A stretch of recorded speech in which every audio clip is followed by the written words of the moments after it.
Hi all, it's Ellie here, and today we're going to be talking about a deck that I am going to be taking to a couple of regionals coming up soon. This is S-Force Fiendsmith. I think this deck is seriously underappreciated this format, and I just want to talk about the cards in it. As of the filming of this, I am missing a few cards, but I have like inkjet printed proxies, so you'll still be able to see what they are. But first off, the Fiendsmith cards. We have 3 Engraver, 1 Lurie, 1 Lacrima, and a Tract. You could go up on Tract, I think, if you really wanted to, if you wanted to cut down on non-engine, but I think this is perfect, especially because I am not running the bridge from Fiendsmith into S-Force, just because I think it's very clunky, and just not worth the trouble. So that's that. And we got all our S-Force starters. We have 3 Signify, 3 Retroactive, 2 Rapichiamaru, and 3 Bridgehead, and then like our power spells of a Terraforming and a Rhoda. Not much to say here. These ratios are, I think, pretty standard for S-Force, but most people don't know S-Force ratios, so it's fair if you don't know that. Retro may not look like a starter, but it is essentially generic now with our new link to its full combo with any normal summon in the game. So that's pretty good. It unbreaks hands with any of the high-level S-Force names, which is also really nice. And it really helps our card economy because of its banish effect. So this card is super important to making the deck work. I love this card. This card's great going second. It's such a powerful normal summon to just be like, alright, you have to answer this or else I draw a card and search a card. Like, that's very powerful.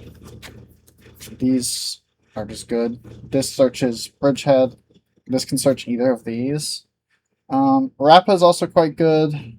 Also searchable, I forgot she's also a warrior off Rhoda. But you don't do that as often. Rappa's like sort of a starter, so Rappa's a starter with any S-Force monster, but so I run her at 2. You know, just to keep our names a little high and dense for her own effect, and she's annoying to draw because of the way the combo works. In fact, most of the one-off names that I'm about to talk about are also kind of annoying to draw, but luckily this deck can play around drawing any card in its deck, so there are no, like, actual bricks, which is nice. And Bridgehead just adds any S-Force monster. I forgot to say what that did. It also has like a battle protection effect that I've used to sort of cheese wins before, but I wouldn't count on it, ever. Here are the bricks. I say bricks. Some worse than others. Platina's our level 6 Dark Spellcaster. She brings back a S-Force from Banishment, very important for our combo. Gravitino adds any S-Force card, not just monsters, which is very important. Also randomly has like a really unique sort of macrocosmos-y effect for S-Force monsters, where he says if they leave the battlefield, they are banished instead, like for monsters in opponents' columns. Very good into Mind Shuffle, this format, which I think is very funny. Laplacewell, he's a level 6 Light Fiend, which that alone would make him pretty good. However, he's also Raigeki and Monster Reborn, so when I say those two things, I mean within the limits of S-Force, so like in the same columns as S-Force monsters for the Raigeki, and only reborning S-Force monsters, but he's still quite good. Origin, I've seen some people run this card at 3. I kind of see the appeal. It is like our best extender because it lets us summon anything back from hand, grave, or banishment and just keep playing the game. I run it as a one-off alternate search target if I've already led Bridgehead or just drew it, and I think it works very well as that role. And then Gaze of Timaeus. This is a Dragoon's deck. You can play this, because as you saw we have a level 6 Dark Spellcaster, you can play this with like Azamina cards or Searching Magician Souls, which I generally think is better in most decks. But this deck's combo goes +2, so you don't actually care, and you do kind of just want a big, hard-to-out guy in this deck. We lack a lot of really high-attack monsters naturally in Archetype, so it's just a really useful thing to have. And then for non-engine, we're on a lot. We're on 3 Fua, 1 Perulia, 3 Ash, 2 Droll, 2 Gogre, talents called by, and 3 Droplets. Spark is very good in this deck. However, Spark is like $50 a card, and I ain't about that. I already spent a lot on the Gaze that's coming in the mail, and the D-mod, so, you know. And, like, it's just not super needed, but, like, you could cut some non-engine to fit it in. It triggers world sorting and origin, which is very nice, but not mandatory. I don't think any of the non-engine in here is mandatory, but I do really like talents. I think everyone should be running talents. That card's stupid. Alright, now for the extra deck. We're going to start with the fusions. We have our fusions for Fiendsmith, Lacrima, and Desiree. It's the only two we run. You don't need Extra Mende. And yeah. And then we got Dragoon and Demod. These cards are good. You know what these do. But then we're going to get into some of the weird stuff here in a second. But of course, Caesar for these two. And then our Link ones, we have Requiem and Night Chaser. Night Chaser is an older S-Force card, but it is quite good. It gives them some more banish recursion, so it just turns any S-Force name into Platina, basically. It shuffles itself back into the deck. Or you can target an S-Force, shuffle that back into the deck, and then bring back non-targeting an S-Force from banishment. So it's got some interesting playmaking capabilities there, and it's useful in the main combo. And you can also just end on this, and this represents full S-Force inboard if you've gone through the combo, which is really nice. And since it recycles itself, usually you just never run out of it. So you only need to run the one.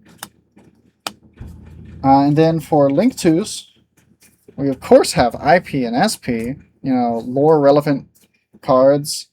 IP is a little clunky to make in this deck, because we'll often be left with like an extra Link monster we don't know what to do with, and she requires non-links.